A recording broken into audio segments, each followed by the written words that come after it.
मेरे पास एक चार्ट है जिसमें यूएस इजराइल का कंबाइन कितना फोर्स स्ट्रेंथ है और ईरान का कितना स्ट्रेंथ है। उसमें जैसे बता रहे हैं कि कितने पर्सनल्स हैं। अगर हम यूएस और ईरान को इजराइल को जोड़ लें तो लगभग जो संख्या है, ईरान के पास लगभग 61,000 है और यूएस और इजराइल को जोड़ लें तो वो 14 लाख के पास पहुंच जाती है अगर पर्सनल्स की बात करें। अगर ये है एक्टिव मिलिट्री पर्सनल्स, रिजर्व की भी स्ट्रेंथ ऐसे ही 3 गुना ज़्यादा है। अगर फाइटर एयरक्राफ्ट्स की बात करें तो ईरान के पास सिर्फ 180 कुछ फाइटर एयरक्राफ्ट्स हैं और अगर यूएस और इजराइल को जोड़ के इनकी कंबाइंड स्ट्रेंथ 2000 के ऊपर है। तो एक जगह 180 है, दूसरी जगह 2000 है, एक जगह 13 है अटैक हेलीकॉप्टर्स ईरान के पास और यूएस अगर साथ में आ जाए इजराइल के तो 1000 के ऊपर है। ज़ाहिर तौर पे देश सबमरीन्स हो चाहे फ्लीट स्ट्रेंथ हो, मिसाइल्स की बात कर रहे थे हम लोग तो यूएस और इजराइल का तो डिस्क्लोज नहीं है, जिस तरह से बता रहे थे कि इतनी मिसाइल्स की बारिश कर दी। तो ईरान के पास भी एक रेजर्वॉयर है, 2000 से 3000 मिसाइल्स उनके पास है। तो वो जो हम लोग वेपनरी की बात कर रहे हैं, डिफेंस की बात कर रहे हैं, मतलब यहाँ पे हम ऑपरेशन सिंदूर से कहीं आगे निकल गए। मंजीत बोल रहे थे ना कि वो उस तरह से क्लासरूम लड़ाई नहीं रह गई है ये, और यही वजह है कि एक तरफ जितेंद्र जहाँ पे यूएस की भूमिका अहम हो जाती है, हम लोग चर्चा करना ज़रूरी है कि भारत का क्या रोल रहेगा। और मतलब मुझे लगता है कि अगर हम देखें कि भारत ने कई दो देशों की लड़ाई में अपना एक स्टैंड बहुत क्लियर रखा, चाहे वो आप देखें कि जब इजराइल और फिलिस्तीन के बीच में जो चल रहा था उसमें हो, चाहे यूक्रेन और रशिया के युद्ध के बीच में हो। फिलिस्तीन से भी रिश्ते हैं, इजराइल से भी रिश्ते हैं। यूक्रेन और रशिया में भी प्रधानमंत्री नरेंद्र मोदी ने बोला कि not the era of war. तो 3-4 ऐसे युद्ध हुए हैं जहाँ पे भारत ने अपना एक स्टैंड, अलग स्टैंड कायम किया। लेकिन मतलब मुझे लगता है कि मेरे हिसाब से सबसे बड़ा डिप्लोमेटिक चैलेंज इंडिया के लिए इस वाले युद्ध को में एक स्टैंड लेना है, और वो इसलिए भी है क्योंकि ईरान से भारत के काफ़ी ऐतिहासिक रिश्ते रहे हैं, और दूसरी तरफ चाहे वो ट्रांसपोर्ट हो या ट्रांजिट हो, ईरान सेंट्रल एशिया के लिए भारत के लिए एक बहुत बड़ा रूट है। पाकिस्तान को अगर बाईपास करना हो और उसको भारत जो है बिल्कुल भी साइडलाइन करने की कोशिश नहीं करेगा। किस तरह से भारत का रोल?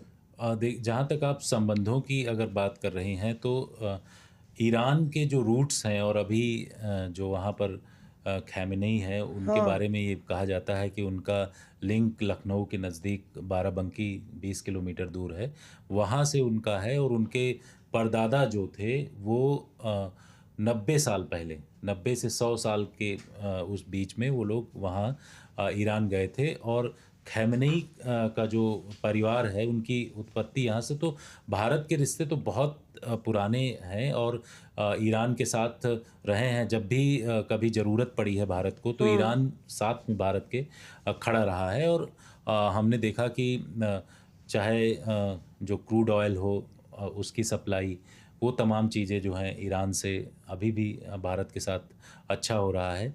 और इन तमाम चीज़ों को लेकर के, लेकिन सबसे ख़ास बात यह है कि जिस तरीके का माहौल अभी इस वक्त बना हुआ है, पिछले 8 दिनों से जो हम लोग सिचुएशन देख रहे हैं कि दोनों कंट्रीज़ इज़राइल और ईरान एक दूसरे के ऊपर अपनी पूरी ताकत लगा रहा है। वो चाहे उनके सैनिकों के ऊपर अटैक करना हो या फिर पिन पॉइंटेड अटैक इज़राइल के द्वारा किया जा रहा हो, या फिर ईरान जो है लगातार मिसाइल्स मार रहा है।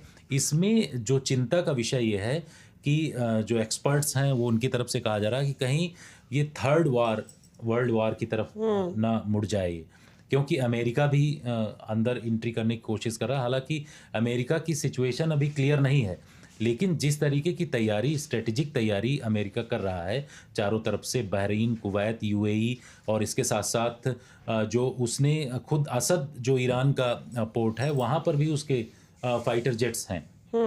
तो इस तरीके की तैयारी अमेरिका चारों तरफ से ईरान को घेरने की कोशिश कर रहा है। तो लगता है कि कहीं अगर ये वर्ल्ड वॉर थर्ड की तरफ चला गया तो पूरे वर्ल्ड की सिचुएशन ख़राब होगी। यही वजह है कि हमने देखा कि रसिया के जो प्रेसिडेंट हैं उन्होंने चीन के प्रेसिडेंट से बातचीत किया, उनसे डिटेल इंफॉर्मेशन लिया और रसिया ने सीधे तौर पर चेतावनी भी दिया कि अमेरिका जो है युद्ध की तरफ न जाए, नहीं तो उसको इसके अंजाम भुगतने होंगे। तो इस तरीके की चेतावनी देने का मतलब ही यही दिखाई पड़ रहा है कि कोई नहीं चाह रहा है कि ऐसी सिचुएशन में युद्ध हो, तीसरा विश्व युद्ध हो, जिससे कि पूरे वर्ल्ड की सिचुएशन ख़राब हो, क्योंकि बहुत सारी ऐसी कंट्रीज़ हैं। हम रूस को देखा हमने, यूक्रेन के साथ लड़ाई लड़ ही रहा है, उसकी सिचुएशन ख़राब है। चाइना भी नहीं चाहता है, क्योंकि चाइना का भी हमने देखा कि 400 बिलियन डॉलर का जो है चाइना तेल खरीद रहा है ईरान के साथ, 200 बिलियन डॉलर के आसपास रूस खरीद रहा है।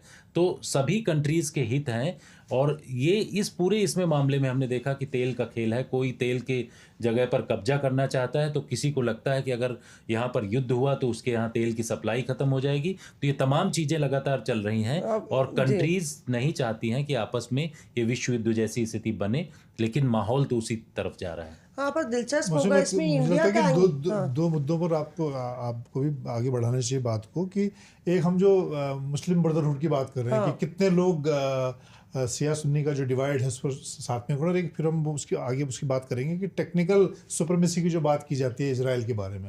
तो पहले आप ही इस पर प्रकाश डालें कि इस वक्त जो ईरान के साथ कितने लोग खड़े हैं। जैसे अमित ने कहा कि ईरान चाहता है कि वो गाजा के बाद मुस्लिम वर्ल्ड लीडर बने, लेकिन असल में स्थिति क्या है?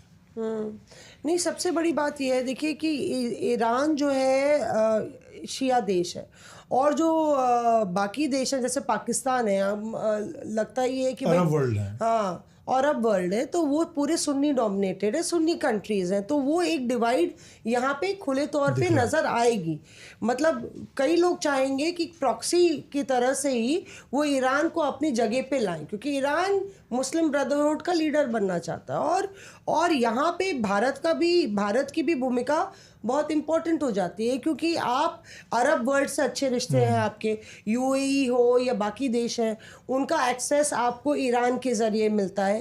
तो ईरान से भी भारत अपने टाइज सीवियर नहीं करना चाहेगा। जो बात मैं भारत की भूमिका पर ला रही थी कि जब आप यहाँ पे जिक्र कर रहे हैं कि आपका सुप्रीम लीडर के रिश्ते भारत से, मतलब उनकी पुश्तैनी रिश्ते हैं, पंचतंत्र जो भारत की पंचतंत्र है वो पर्शिया के शाह ने भेजा था अपने चिकित्सक को कि आप यहाँ पे जाइए और यहाँ से आप पंचतंत्र लेके आइए और जो नैतिकता की कहानियाँ हैं उनको पर्शियन लैंग्वेज में, अरब लैंग्वेज में वहीं से ट्रांसलेट हुई। तो वो भारत उसको लीवरेज करेगा।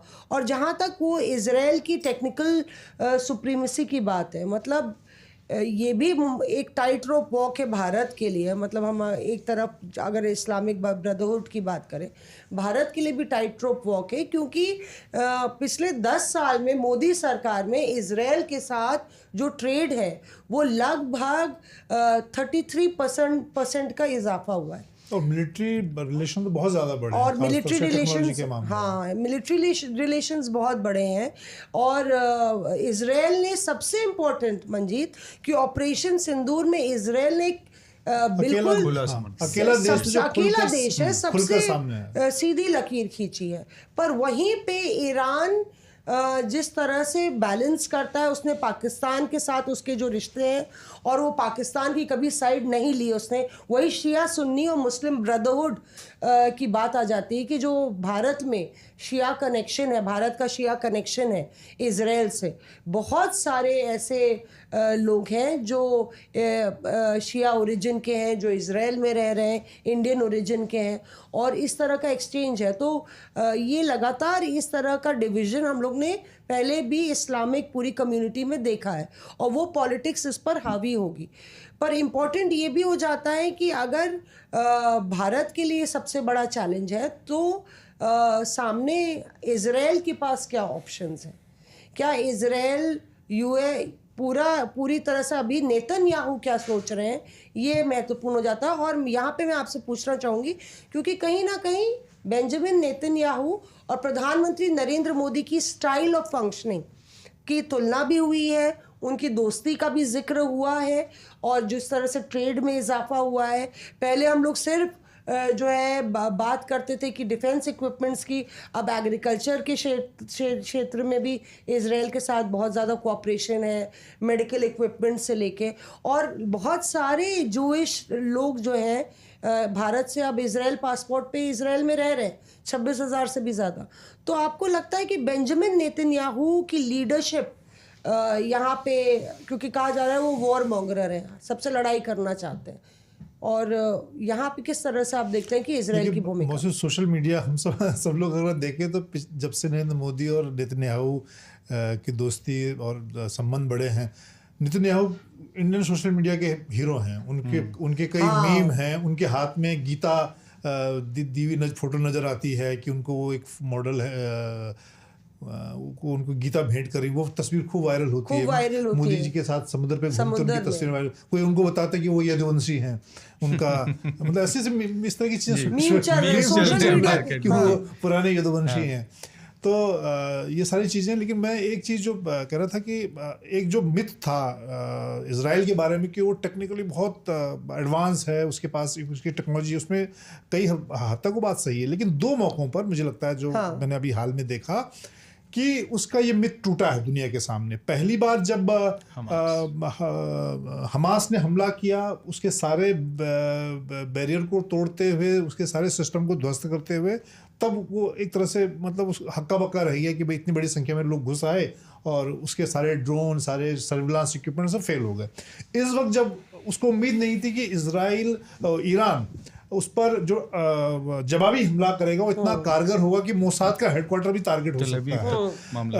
उसके जो आप अस्पताल देखिए, बड़ी बिल्डिंग्स देखिए। अभी हालांकि अभी ईरान ने भी बहुत सिविल जो इजराइल के जगह हैं उनको टारगेट नहीं किया, अभी भी उसकी कोशिश है कि मिलिट्री टारगेट को। लेकिन ये हम आयरन डोम की बात करें, उसके ख़ास तौर से उसके जो एयर डिफेंस सिस्टम की बहुत तारीफ की जाती है दुनिया में कि सबसे अच्छा सिस्टम उसके पास है, आयरन डोम उसके पास है। लेकिन वो सारी चीज़ें पिछले 3-4 दिनों में एक तरह से ध्वस्त हो गई हैं। ईरान ने जिस तरह के जवाबी हमले किए और उसने भी पिन पॉइंट टारगेट करे, चाहे मोसाद का हेडक्वार्टर हो, चाहे उसके मिलिट्री सैन्य ठिकाने हों, उनको अपनी हाइपरसोनिक अपनी जो सुपरसोनिक मिसाइल्स हैं उनसे टारगेट किया।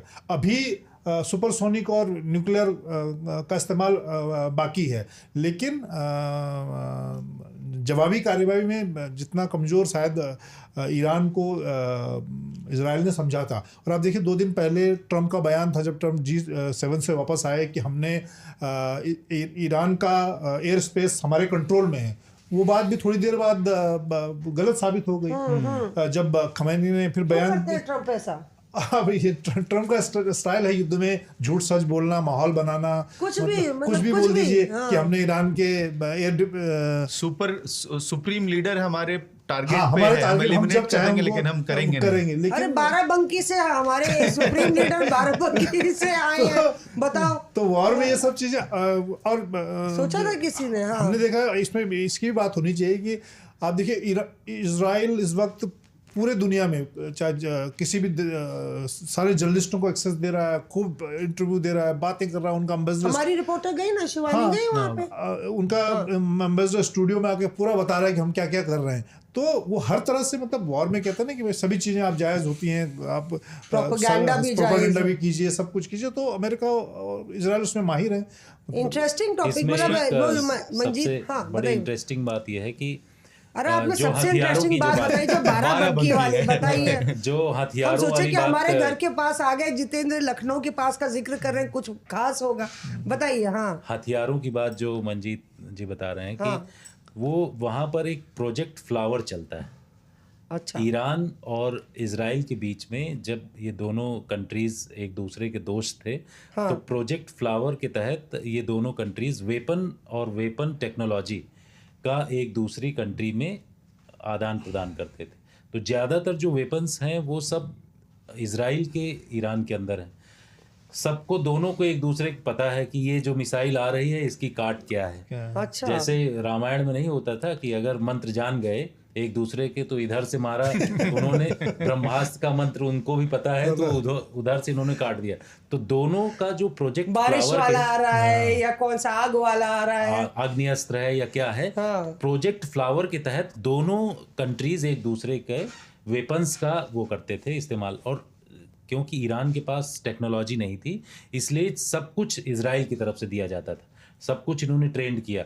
अब उसको अगर लगे कि आयरन डोम उनके यहाँ लगा हुआ है इजराइल में और ईरान मिसाइल भेज रहा है, तो जब सब दोनों कंट्रीज एक दूसरे को जानती कि कौन सी टेक्नोलॉजी किसका है, तो आयरन डोम भेजने वाला भी उनके पास है, वो भी उनको पता है, उसकी उन्होंने काट ये निकाल बात दिया, है, उन्होंने मतलब मार दिया, मिसाइल्स जो मारी वो कर दिया। तो अस्त्र शस्त्र दोनों तरफ से चल रहे हैं और दोनों को एक दूसरे का काट पता है, मंत्र एक दूसरे को पता है कि इधर से मारा उनका कटा।